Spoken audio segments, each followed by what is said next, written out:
Padma Vibhushan award వచ్చిందని తెలిసిన క్షణం నిజంగా ఏం మాట్లాడాలో, ఎలా రియాక్ట్ అవ్వాలో తెలియని పరిస్థితి.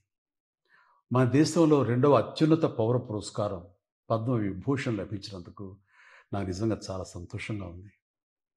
ఒక తల్లి కడుపున పుట్టకపోయినా నన్ను తమ సొంత మనిషిగా, మీ అన్నయ్యగా, మీ బిడ్డగా భావించే కోట్లాది మంది ప్రజల ఆశీస్సులు, నా సినీ కుటుంబం యొక్క అండదండలు, అలాగే నీడల నాతో ప్రతి నిమిషం నడిచే లక్షలాది మంది అభిమానుల ప్రేమ, ఆదరణ కారణంగానే నేను ఈ రోజున ఈ స్థితిలో ఉన్నా. అందుకే నాకు దక్కినటువంటి ఈ గౌరవం ఇది మీది.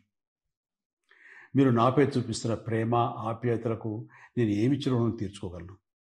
నా 45 ఏళ్ల సినీ ప్రస్థానంలో వెండితెరపై వైవిధ్యమైన పాత్రల ద్వారా వినోదం పంచడానికి నా శక్తి మేరకు నేను ప్రయత్నిస్తూనే ఉన్నా. నిజ జీవితంలో కూడా నా చుట్టూ ఉన్న ఈ సమాజంలో అవసరమైనప్పుడు నాకు చేతనైన సాయం చేస్తూనే ఉన్నా. కానీ మీరు నాపై చూపిస్తున్న కొండంత అభిమానానికి నేను ప్రతిగా ఇస్తున్నది గోరంతే. ఈ నిజం నాకు ప్రతి క్షణం గుర్తుకొస్తూనే ఉంటుంది. నన్ను బాధ్యతగా ముందుకు నడిపిస్తుంటుంది. నన్ను ఈ ప్రతిష్టాత్మకమైనటువంటి పద్మవిభూషణ్ అవార్డుకి ఎంపిక చేసిన భారత ప్రభుత్వానికి, గౌరవ ప్రధాని శ్రీ నరేంద్ర మోడీ గారికి నా హృదయపూర్వక కృతజ్ఞతలు. జై హింద్.